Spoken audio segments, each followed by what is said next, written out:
So what we are looking at doing is obviously taking on the unit, which is the second unit in the course. This is one of the optional units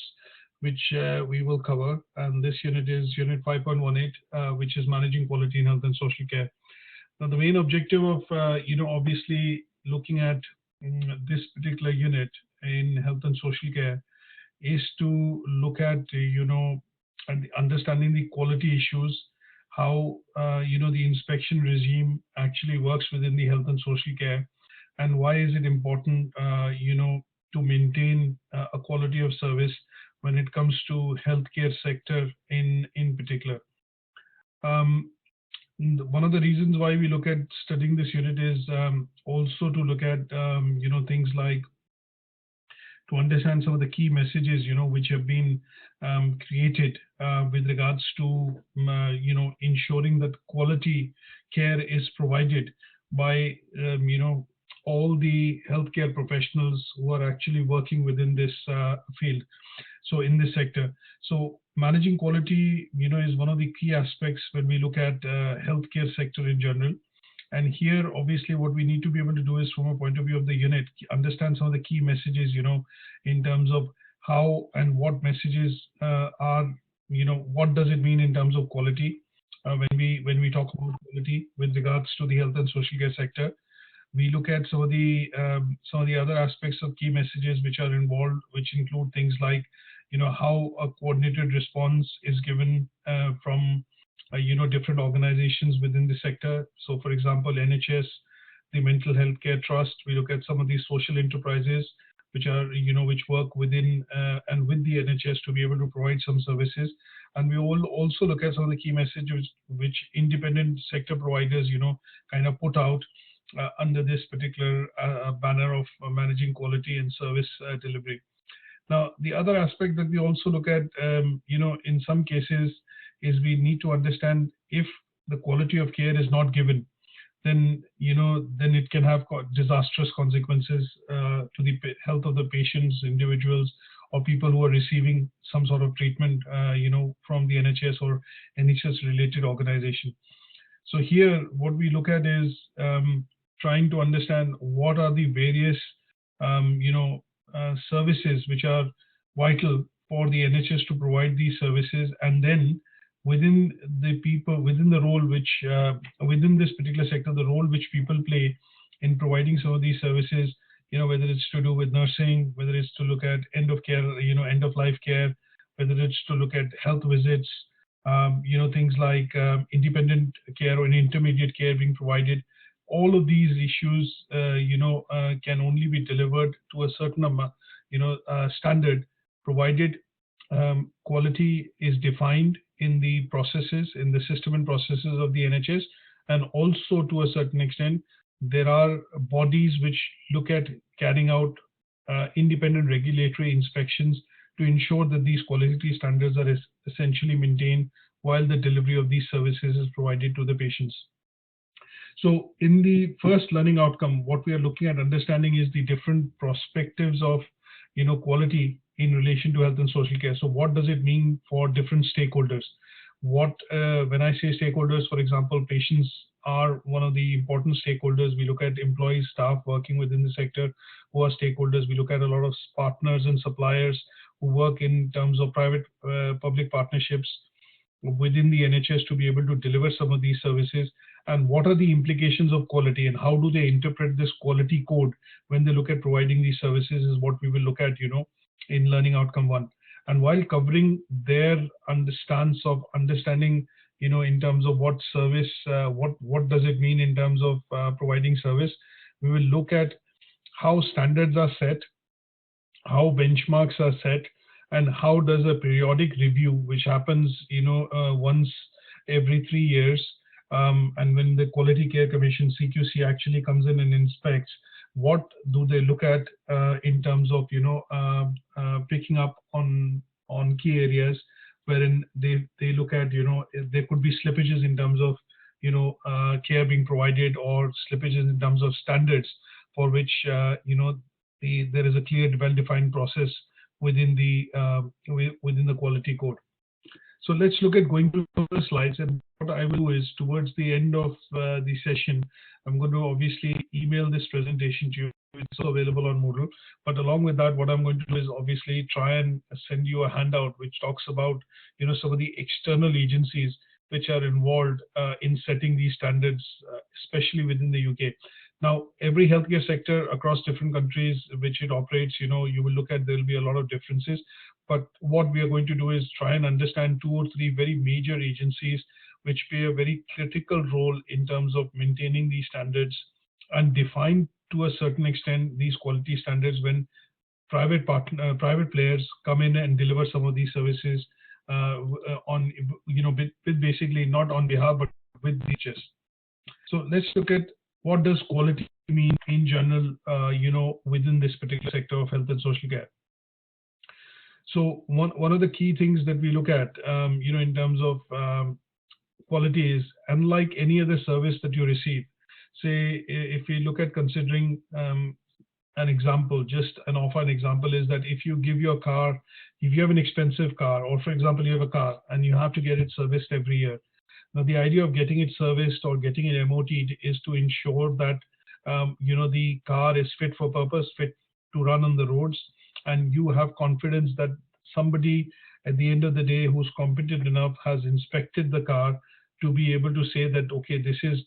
safe for driving and should be able to do the basic function of commuting, which is required when you use the vehicle. Similarly, when we look at the purpose of quality within the health and social care sector, what we are looking at is that it is the aspect of, for example, certain standards which are defined in the scope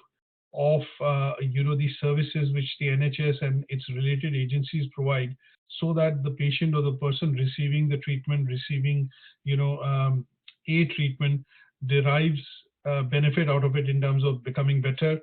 getting rid of a disease or a condition, and at the end of it, they have a customer satisfaction, or they are happy with services which have been provided. Now,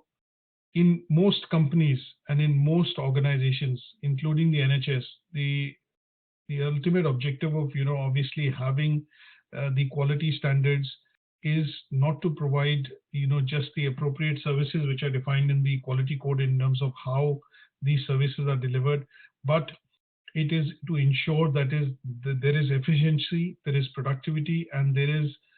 proper delivery of care in terms of usage of some of these, say for example, in terms of usage of equipment which is involved within the delivery of services to the patient. That is the key importance of having the quality code or a code of conduct being defined within this sector. So the idea would be another example which I will take here is that if you have, or if you're visiting, for example, a radiology department in the NHS to get an X-ray done. Now, all the machines which are involved in doing the X-ray and the individuals or staff employed who are going to be handling that equipment need to have adequate knowledge, training, and also should be experienced to be able to handle the working of that machine, so that they are able to provide the right amount of service or right type of service to the patient coming in to receive an X-ray. Because overdosage or say for example leakage of radiation could cause additional harm to the patient, as against they are only there to have a simple X-ray done. So there is a code which is defined, which is like a manual, which is like a practice manual, which basically clearly states that these things have to be operated in this particular manner, and every year or every quarter these things have to be tested, and they have to be then maintained well, so that they continue to provide the kind of service which is required from that equipment, from obviously the staff who receive training across the year to be able to deliver that or do their duties responsibly, and that is all within the remit of the quality code. Now, in terms of understanding some of the key aspects of who are involved.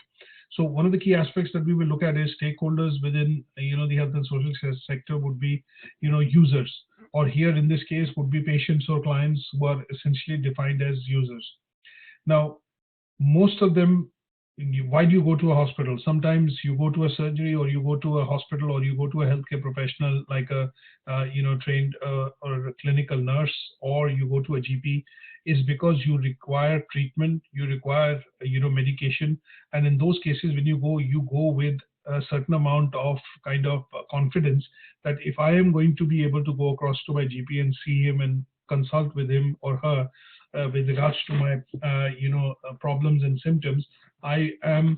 kind of 100% sure that we'll receive a due treatment for this, which will make me make my condition better. So what is expected when you have this code is that sometimes when you go into the surgery, you do see that they have various posters which have been put up that please respect our staff. There is no need to kind of shout, and if you have or get into an argument, then they normally have a procedure through which they are able to deal with these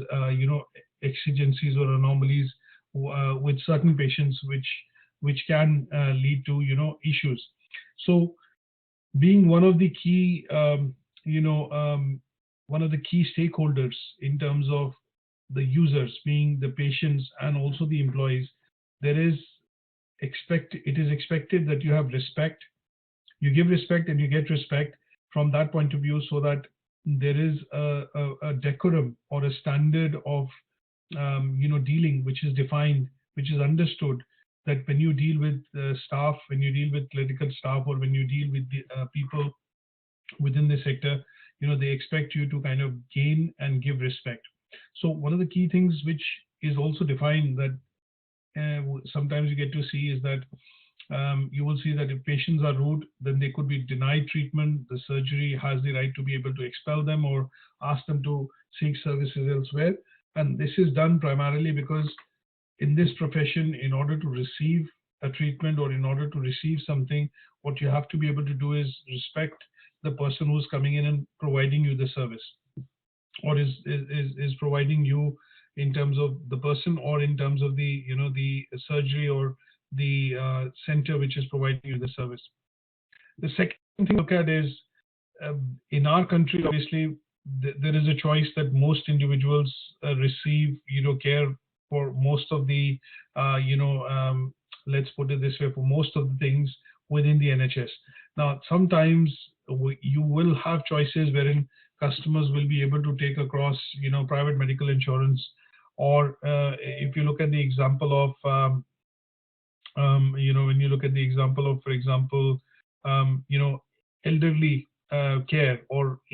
people when they go across to old age homes,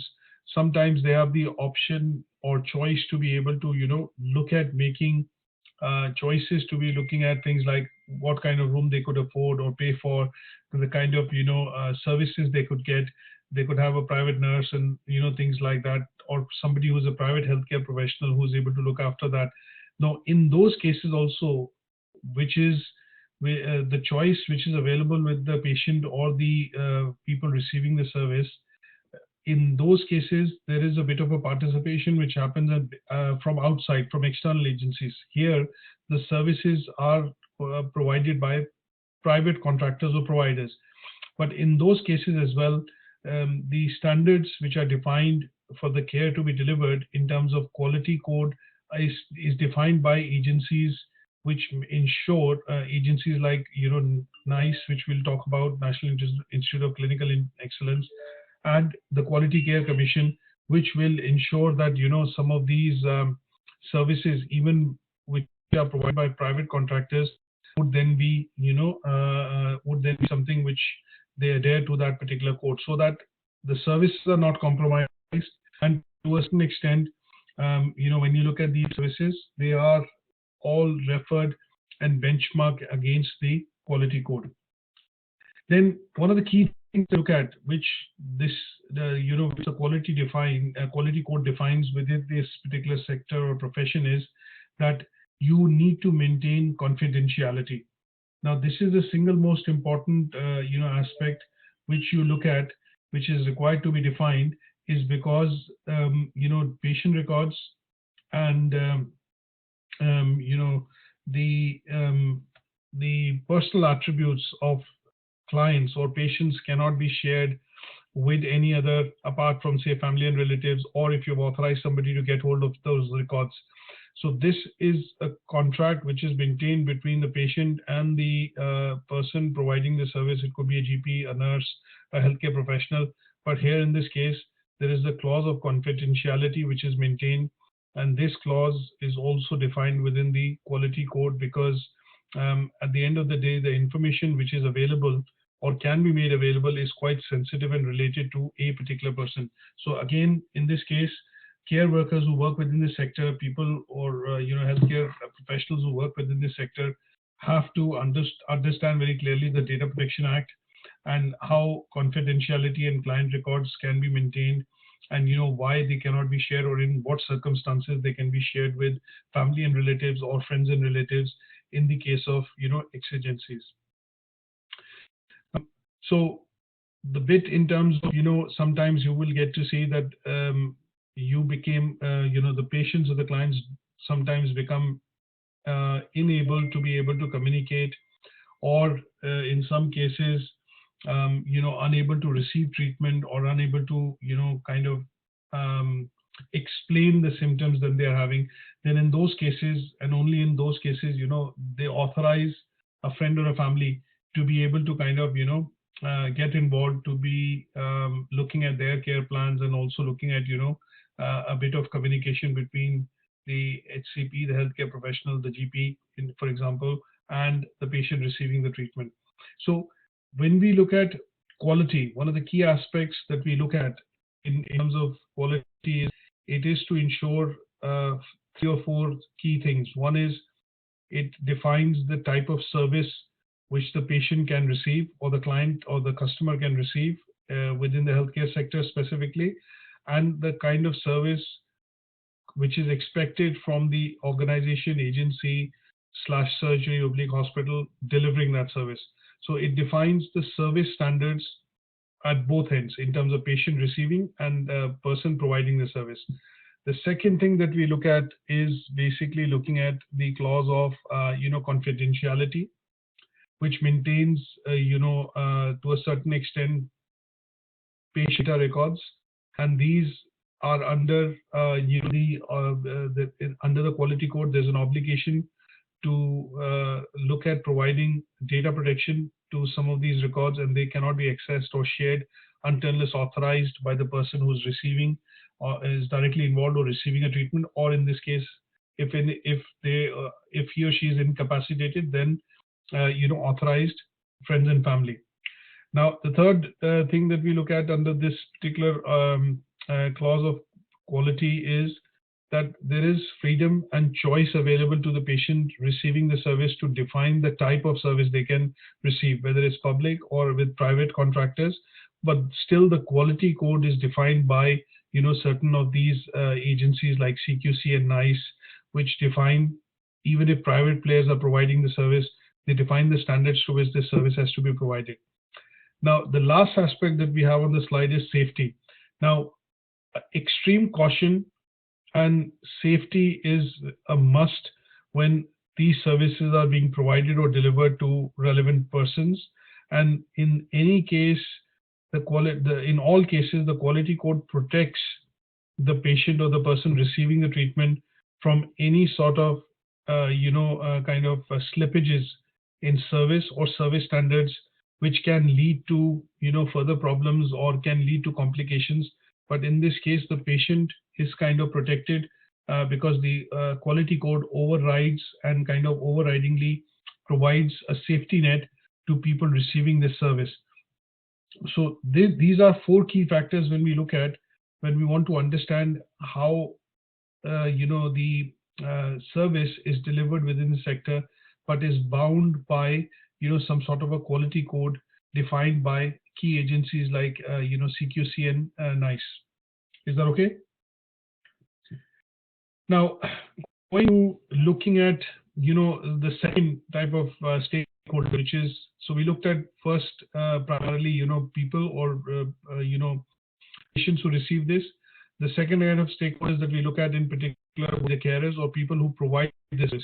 Now, this could be nurses, it could be hospital, GPs, this could be clinicians, which basically are involved in providing the service. For example, a physiotherapist who is involved in providing this service to, a particular patient. So these things, are all, covered under the remit of carers or the. So we are looking at one side, which is the patient, and the other side, which is primarily going to be people who deliver this service. Now, in this case, we look at two or three things. One of the factors which is common is same. The other factor that we look at is a bit of equity. That means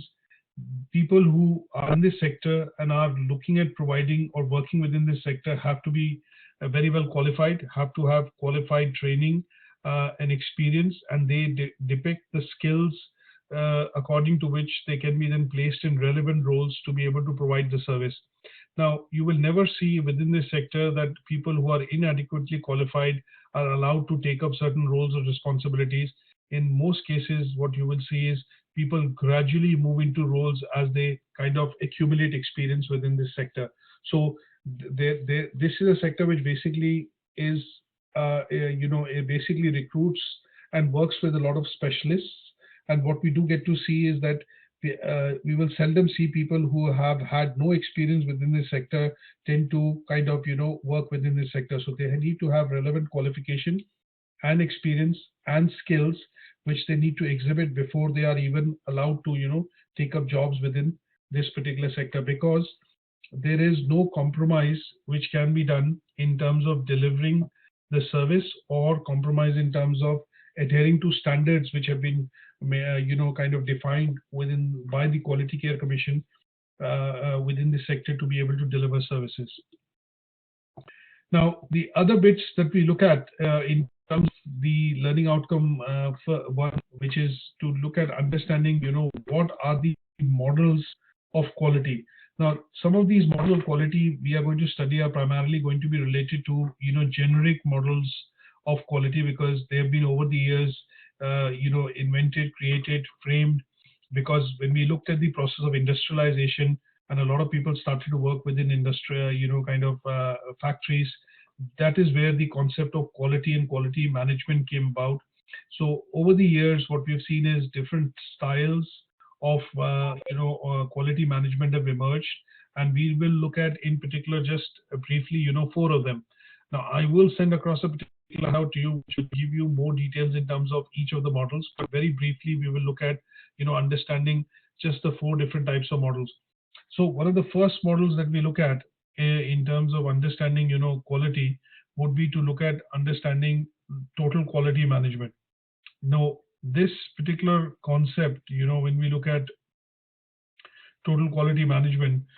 basically encompasses TQM, as we call it in short, basically encompasses, the management of the quality processes,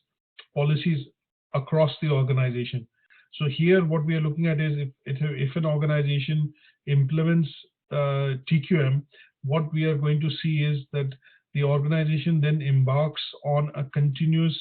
improvement process to be able to deliver, products and services. I would say products and services because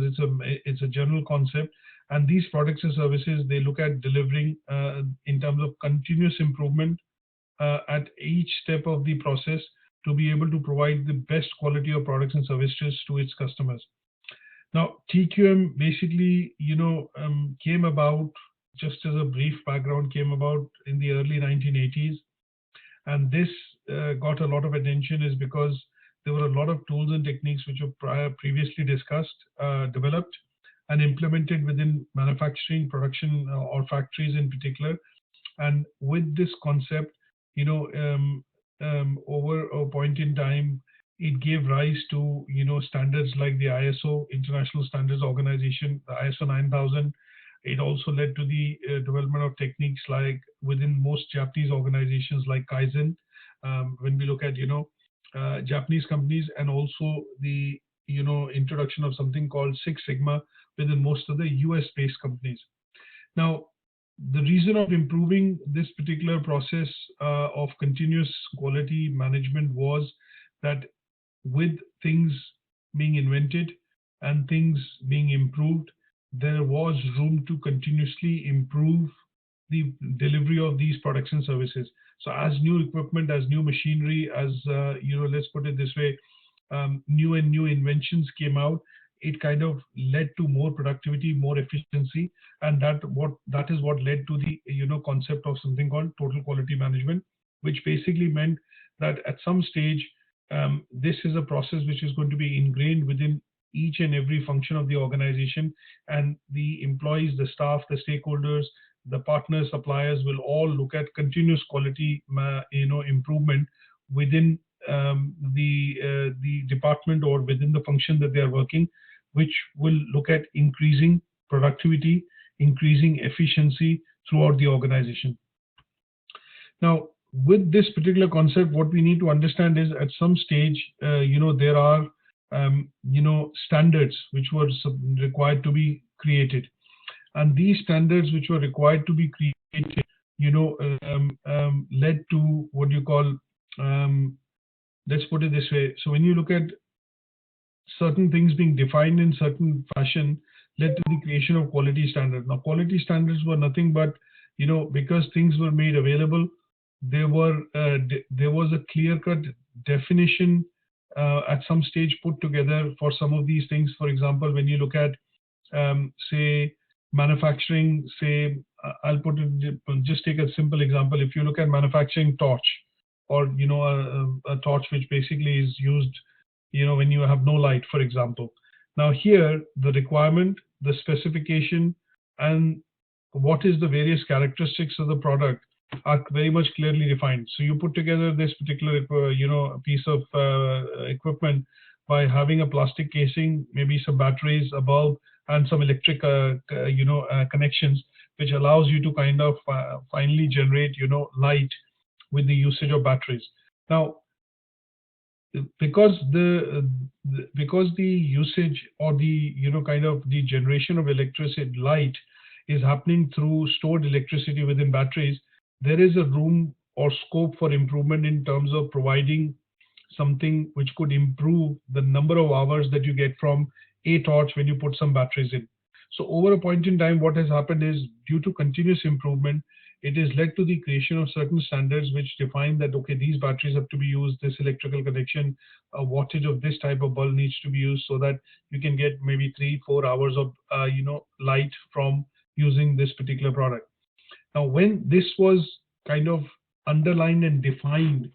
within a lot of iterations of the product, and then a lot of companies started to produce it, there was a standard which needed to be defined, which could benchmark against the product. So standards like ISO standard, ISO 27000, ISO 9000, these standards were created by various agencies, which kind of created and which kind of provided the benchmarks for the various products and services to be compared to these benchmarks which were created. And in order to maintain these standards, a lot of organizations then looked at creating inspection regimes,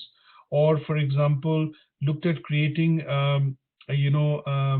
periodic routines under which they would review these standards which have been set. So for example, if you introduce a product and that product is version 1, but 2 or 3 years down the line the company produces a second version of that product, so version 2 is going to be better than version 1, and because there was a new version being produced, the companies created periodic monitoring or review cycles through which they could monitor the betterment or advantages being introduced in the products, and that is how they could then say that this particular version of the product is better than this product.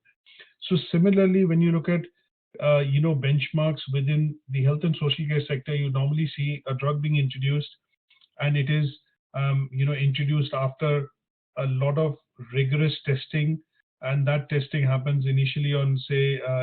primates, like obviously closer to different types of animals. Then once that testing succeeds, you have test trials which are done within a test group, and then once that has been done and proven that this really is effective against a particular provides a particular treatment and is effective, then there are quality cycles being put, so that becomes a standard. and then obviously the medicine or that molecule is made commercially available for shipping or prescriptions. But at some stage over a point in time,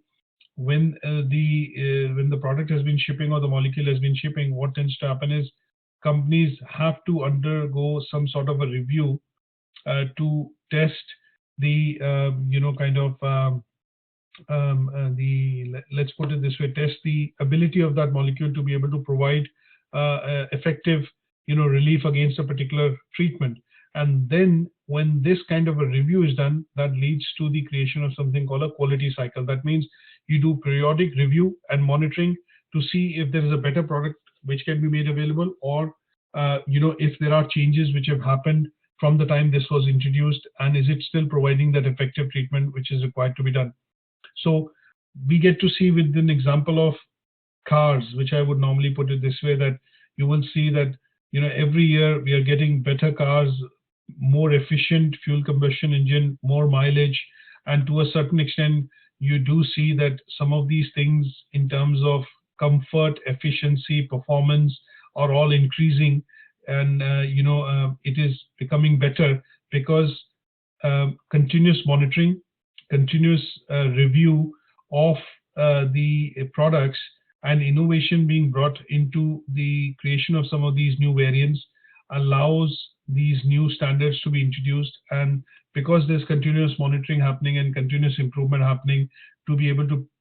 bring out something which is different, is much better, leads to something called the process of continuous improvement. And the review of that basically means that you're looking at doing what you call continuous monitoring, and those monitoring which is done either on a monthly basis, it could be weekly, monthly, quarterly, yearly basis, would then constitute what is called quality cycles. So I'm going to send you a handout on this, which basically would allow you to understand the various types of quality management techniques. And the quality management techniques have pretty much become standard, and they are applied both across all functions,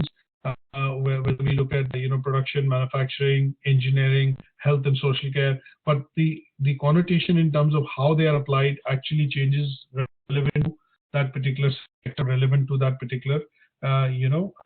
let's put it this way, the organization of the business or the services being provided. Lastly, let's look at very briefly the role of external agencies, and what external agencies are the agencies which are involved in setting up these quality standards and procedures which are laid down within the NHS, and to a certain extent why these procedures are laid out and how do they maintain this inspection regime. Now there are two organizations in particular that we will look at. One is the CQC, which is Quality Care Commission, and the other is the National Institute of Clinical Excellence, called NICE. Now they basically, let's look at what is CQC. Now this is a bit theoretical, and I'll obviously I'm briefly bring it in terms of what the CQC is and what is their role. Now they are basically an independent regulator created by the Department of Health, and this is something which came about in 2010 after the NHS Act was introduced, and they have been given the responsibility to be able to regulate the services which NHS, local authorities, social enterprises, public-private partnership organizations provide in terms of services when they are classified under the Health and Social Care or the NHS Act of 2010. Now, their basic role is to police, essentially, and to ensure that the standards which have been set are actually maintained, adhered to, and there are no slippages which can happen within these standards when these services are being delivered by these organizations, especially the NHS. Now, CQC also looks at collecting voice in terms of feedback from its consumers. That means sometimes you get served feedback questionnaires when you receive a particular type of service within the NHS hospital surgery, and these surveys essentially find their way in terms of collation of data analysis into CQC, because what they want to be able to understand is, yes, having the standards is one thing and delivering the services is the other, but how do we know that these services are being delivered to the standards which have been set in the code? Now, one of the ways through which they collect this and get some feedback is by asking the public who are receiving these services to actually share their experiences. So I don't know whether if you've been to hospitals or if you've been to GP surgeries, you normally find some feedback which are kind of put across on notice board in the form of speech bubbles,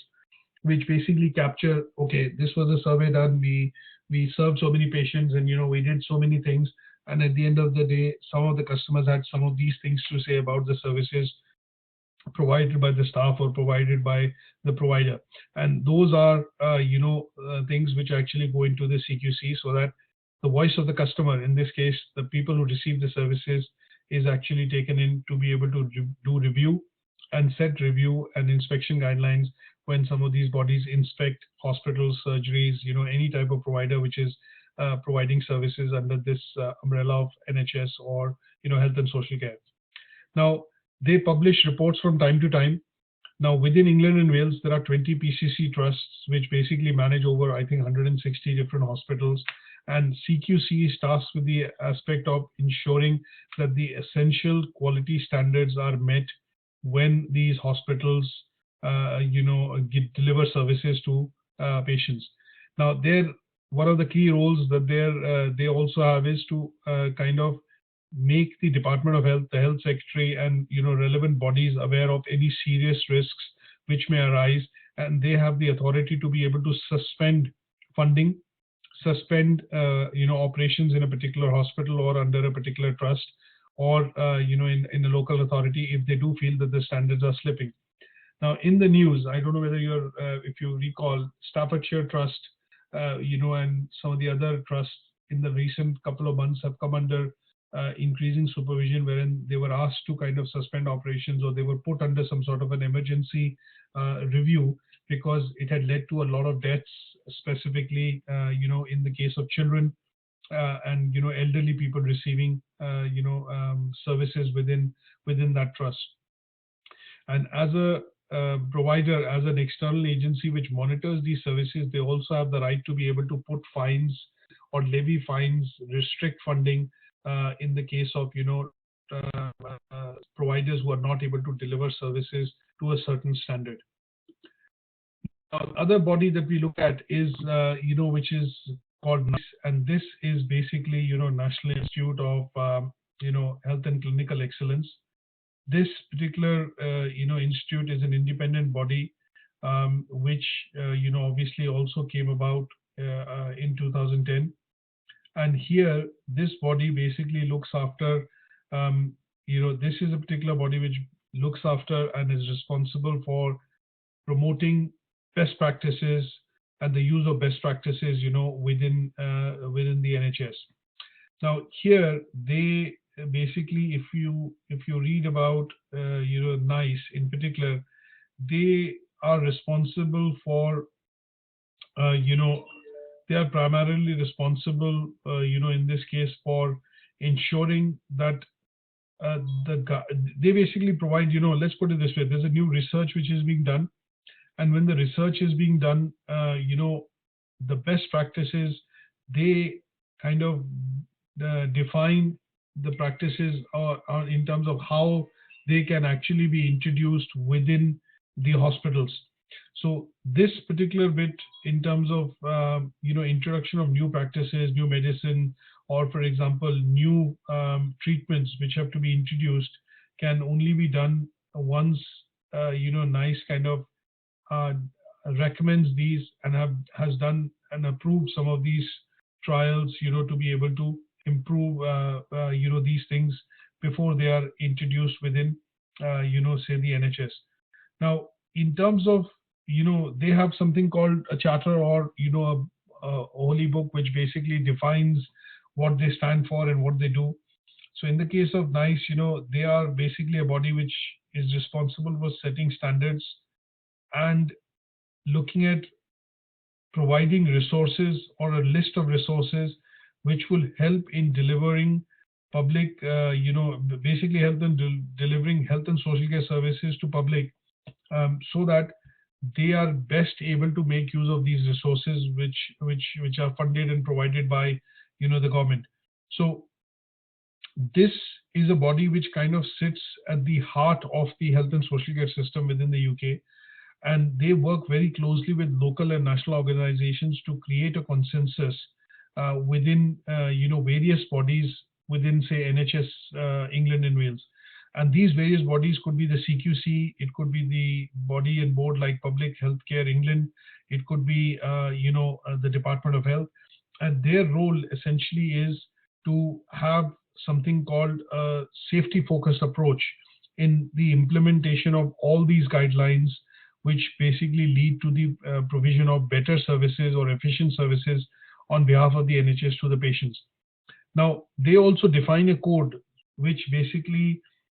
all service providers have to follow, and that code does not relate to quality, but that code relates to the training and development which is required before any particular equipment or staff is recruited within a particular function to be able to provide these services.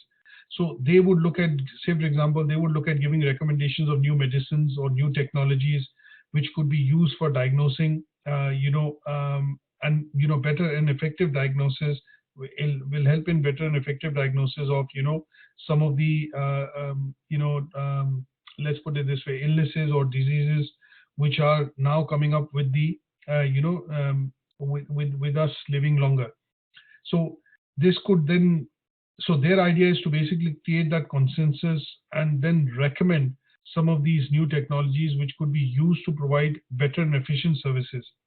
Let's put it this way. Now, the other thing which they will also look at is that they are focused on, ensuring that, I would put it this way, that let's put it this way, that okay, yeah. So as a body, they are focused on ensuring, let me put it this way, that the NHS is able to, derive the best possible, services, or provide, sorry, the best possible services from the resources which is made available to the NHS to be able to deliver these services. So in a way, I would put it this way, that their main role is to kind of look at gap areas which could be gaps, areas which could be providing recommendations for usage of, say, better equipment, better facilities, better medicines, which could ultimately provide the best kind of services to the patient or people receiving services from patient or clinical services from the NHS. Now, they have lots of things to do, and what I'm going to do is try and send you some sort of a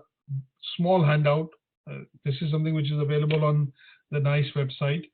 but that handout primarily will give you some background into what is the role of this particular organization, how does it work with the CQC and the NHS and the health department in particular to ensure that it provides, it helps NHS provide these services in the best possible manner, to its client or patients in this case, across England and Wales or across the UK. Now, what we've spoken about so far is we've spoken about things like, quality does this, quality does that. Now, let's look at, in summarizing on one slide, what could be the problems or issues that we could face if we see there is poor quality of service which is provided. Now, one, it could mean that if poor quality of service is provided, it could mean that there could be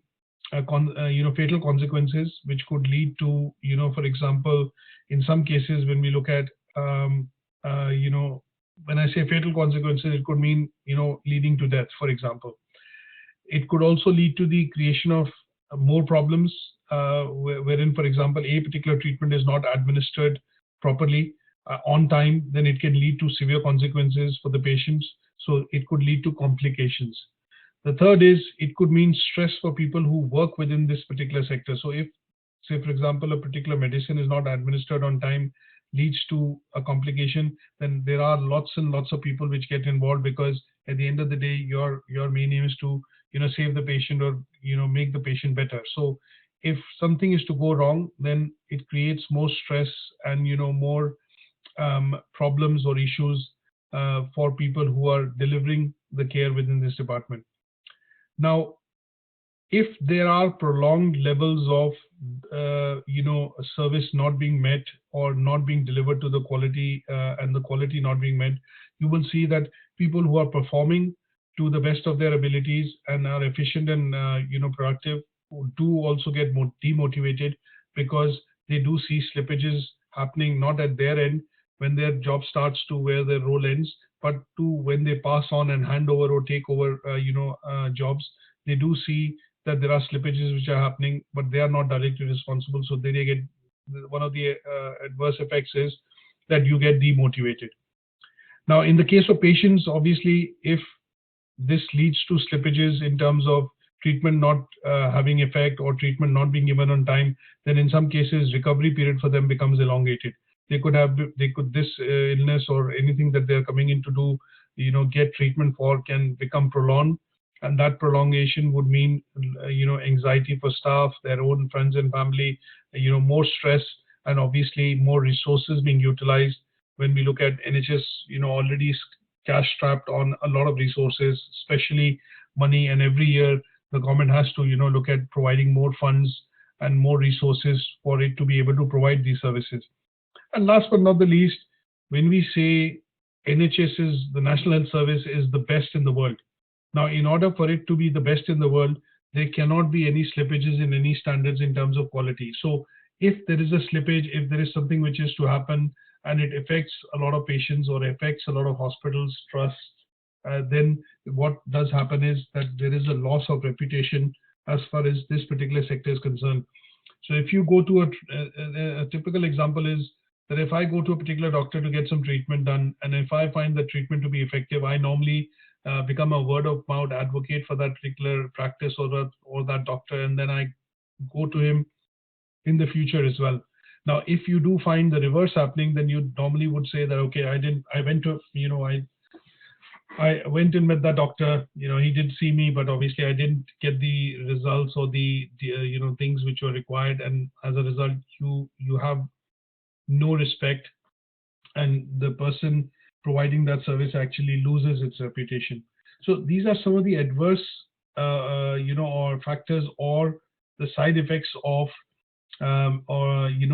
quality not being adhered to, or the slippage in terms of standards leading to providing poor service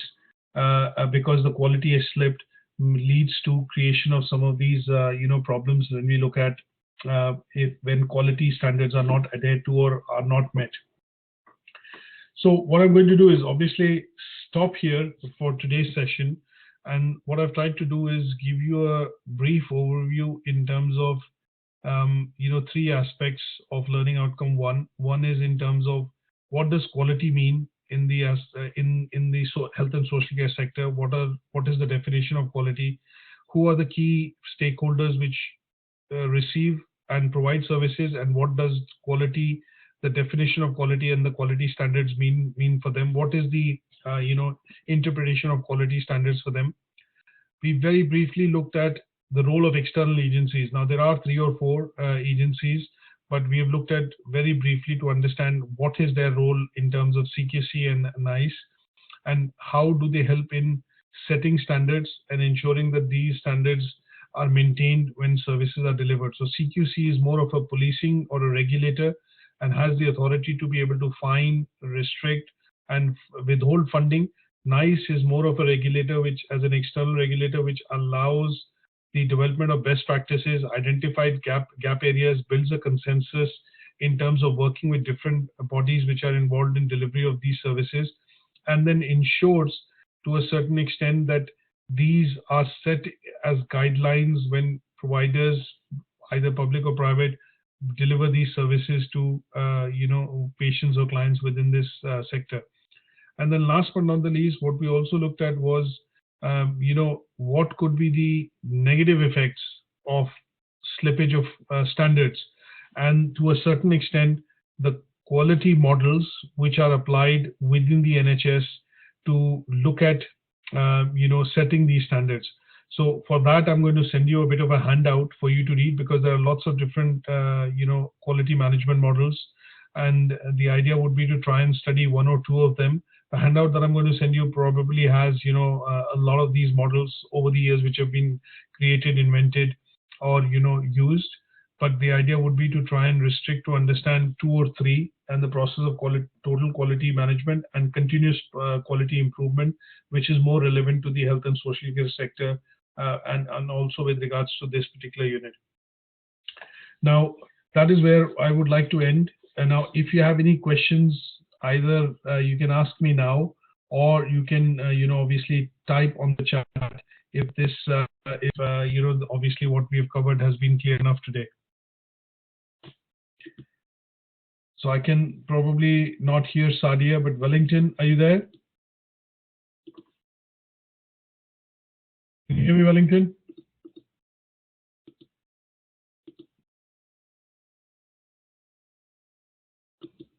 Hi, Wellington. Any questions on this so far? And Sadia, any questions on this? Can you hear me now? Yeah, I can hear now. Any questions on this so far? No, I'm happy with today's lesson. Thank you. Right. Okay, that's fine. I think what we can try and do is, so when I send you a bit of a handout, that handout will include, Age UK, which is one of the channels which works very closely with the NHS in terms of,